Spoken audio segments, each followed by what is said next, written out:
Non preoccupatevi se fuori piove, perché c'è qualcuno che da quando si è svegliato gli stivaletti è la prima cosa che ha messo questa mattina. Prontissimo, ragazzi. Fuori piove, ma non per chi indossa degli stivaletti con... Vediamo, guardate il dettaglio.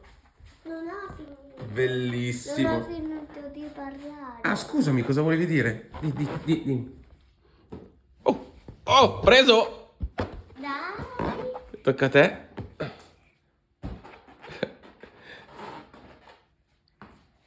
Oh! Ma calci fortissimo con quegli stivaletti. Ultimo.